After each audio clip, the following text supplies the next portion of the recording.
Ce qu'ils font n'est pas du tout normal. Ce qu'ils font, c'est de la sorcellerie. Comment est-ce qu'une personne avec laquelle on a grandi, on a souffert, on a vécu des conditions difficiles peut atteindre un tel niveau? Elle a forcément mis sa main quelque part, elle a forcément trempé. Comment est-ce qu'elle peut faire pour atteindre un tel niveau de succès alors qu'on a mangé le riz sauté ensemble, on a mangé le riz sauce arraché? Donc vous voulez me dire que c'est parce qu'il a trop travaillé pour pouvoir atteindre le niveau là?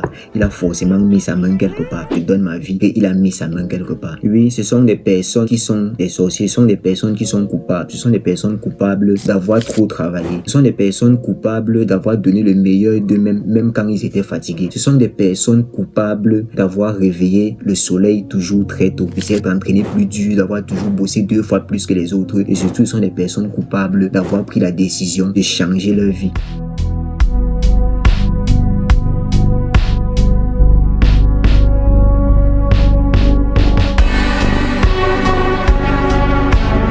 Le succès est une montagne ensanglantée sur laquelle beaucoup de personnes périssent avant même d'avoir atteint leurs objectifs. Pour un succès, on a environ 1000 échecs. Qu'est-ce qui explique cela? Est-ce que ce sont des personnes spéciales qui réussissent? Est-ce qu'il y a une recette magique? Ou bien c'est quelque chose qu'ils ont acquis de manière innée et qui était prévu que ça devait briller? Tu dois sûrement être un jeune beau avec tout le charisme mignon, mais il te manque une seule chose, le bonheur. Et tu te dis que ce bonheur, tu vas l'atteindre le jour où tu auras ce que tu veux dans ta vie. Et ce que tu veux dans ta vie, tu l'identifies comme le succès. Et ce succès pour toi, ça peut tout simplement être avoir beaucoup d'argent, avoir une piscine, avoir des maisons. Il n'est pas rare que beaucoup de jeunes pensent comme cela avec ce que l'internet nous montre. Dubaï, piscine, maison, voiture de luxe, yacht, etc. Mais c'est pas tout le monde qui rêve ainsi. Certaines personnes veulent juste avoir une maison, avoir une famille, s'occuper d'eux. Mais même jusque-là, elles ne pensent pas qu'elles pourront y atteindre parce qu'on vit dans un contexte où les choses deviennent de plus en plus chères. Prenez un parpaing par exemple. Dans les années 2000, on vendait un parpaing peut-être à 75 francs.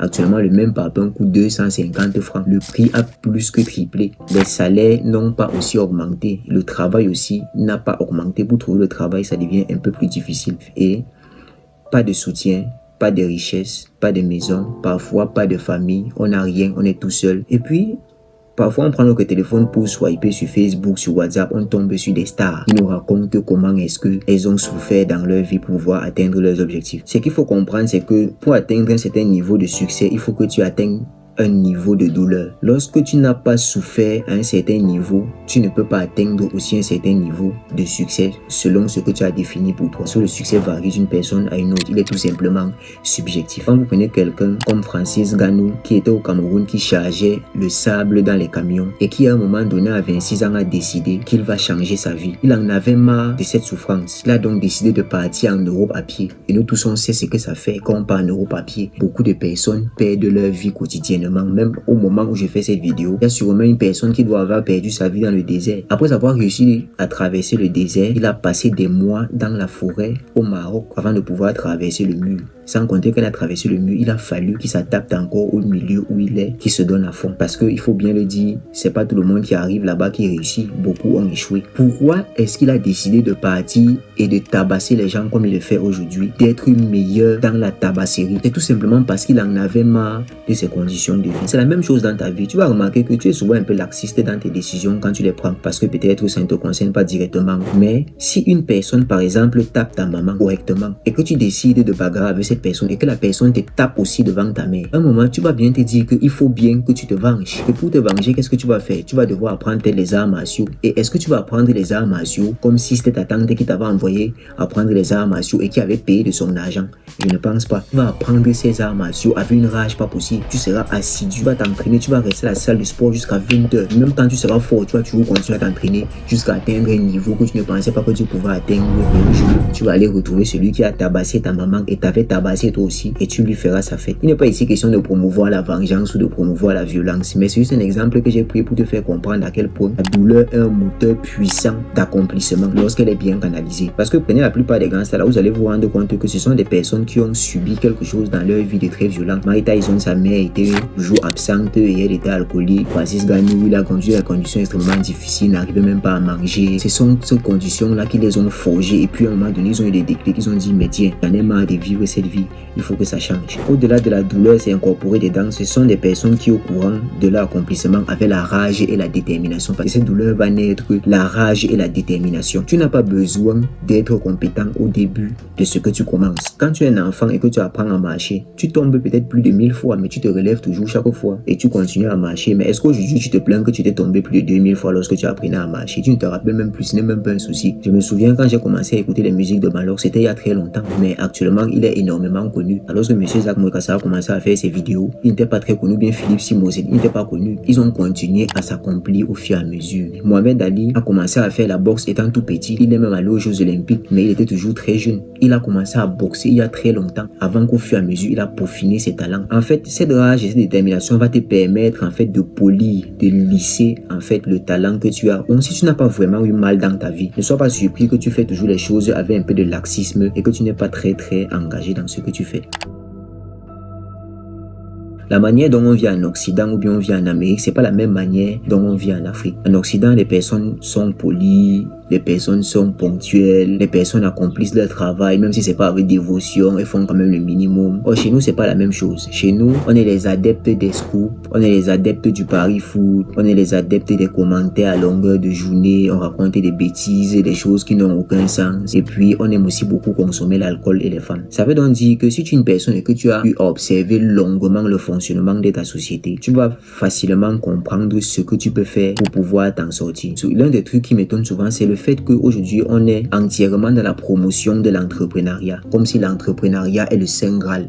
Comme si avec l'entrepreneuriat, on va changer de vie. Lorsque tu vas entrer dans l'entrepreneuriat, tu es sûr que même si ça ne réussit pas directement en 10 ans, 20 ans, tu vas t'en sortir. C'est absolument faux. L'entrepreneuriat est une question de chance aussi. C'est aussi une question de proposition et puis Dieu dispose. Tu n'es pas par exemple me dire qu'une personne comme Aliko Dangote par exemple qui a réussi aujourd'hui, c'est forcément parce qu'elle n'était pas compétente. Le père d'Aliko Dangote lui-même était d'abord un grand commerçant avant que lui-même il a pu atteindre un certain niveau. Donc tu ne peux pas facilement sortir de nulle part et puis venir là dire que tu vas entreprendre et tu vas t'en sortir. Lorsque tu vas échouer la première fois, tu vas prendre le capital ou pour te relancer la deuxième fois. Moi personnellement, je suis pas trop d'accord avec le fait qu'on dise qu'il faut entreprendre à tout prix. Non. Pour moi, il faut entreprendre, mais il faut entreprendre sagement. Une fois qu'on a une certaine source de revenus. Et même quand bien on va entreprendre, il faut entreprendre dans ce qu'on comprend ou dans ce qu'on aime. Ça peut ne pas marcher directement, mais il faudrait que tu aies assez de patience pour pouvoir te battre. Une personne comme Elon Musk, c'est une personne qui est passionnée des grandes technologies. Tu remarques que la plupart de son business tourne autour des puces, des voitures électroniques, des téléphones, parce que c'est sa passion. Donc même quand ça rate, il a toujours l'engouement pour se battre. Donc si tu n'observes pas ta société et que tu ne t'adaptes pas, c'est ton problème. Regarde un artiste qui est en train de chauffer récemment, qui est Bad Nova, avec sa musique à la Madrid, qui est en train de faire le buzz, qui fait partie des top 5 des personnes africaines les plus vues en ce moment. C'est parce qu'il a compris en fait que les gens sont adeptes du football. Les gens aiment beaucoup le Real de Madrid. Il y a toujours eu de grands dégâts entre le Real de Madrid et le Barça. C'est pas Cristiano Ronaldo, c'est Messi. C'est juste que actuellement ils ne sont plus dans ces clubs. Tout récemment, c'était avec Vinicius. Il a donc compris que, ok, dans son pays, le Cameroun, les gens sont adeptes du football. Il a donc sorti un son tendance. Et puis il est populaire avec. Et forcément, on ne peut pas estimer les gains de revenus dont il a bénéficié. C'est aussi à toi de t'adapter au système. Ce n'est pas le système qui doit s'adapter à toi. Comprends comment il fonctionne, marche avec lui, trouve quelque chose dans lequel tu peux investir.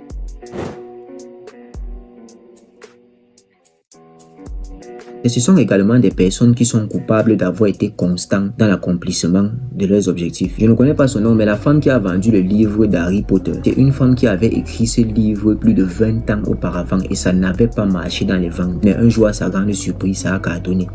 Pourquoi? Tout simplement parce qu'elle a été patiente. Donc il faut que tu sois constant dans ton application, que tu n'abandonnes jamais. Mais dire comme ça semble être quelque chose de facile. Vraiment, ça fait extrêmement mal de travailler sur un projet pendant des années, de se donner à fond et de ne pas avoir l'espérance et des résultats que tu voulais atteindre. Le secret, c'est tout simplement de faire une petite tâche à la fois, ensuite de savourer chaque petite victoire, parce qu'on oublie souvent de dire faut savourer une victoire. Tu es un créateur de contenu et tu as réussi à faire une vidéo qui a fait 200-300 vues alors que tu avais l'habitude l'habitude de faire 30-40 vues, savoure ces victoires, réjouis-toi, continue à t'améliorer. Cette manière de savourer là va faire en sorte que ton corps va produire une substance qu'on appelle la dopamine. La dopamine qui est un système de récompense. Ton corps va comprendre que ok, l'objectif sur lequel je suis en train de travailler est quelque chose de bénéfique pour moi. Chaque fois que je vais faire quelque chose de bien, j'aurai toujours de la récompense. Et donc lui-même, il va s'encourager à toujours travailler. Être quelqu'un qu'on traite de personnes qui a dû atteindre un succès par des voies un peu illicites, ça peut être mauvais. Mais je pense que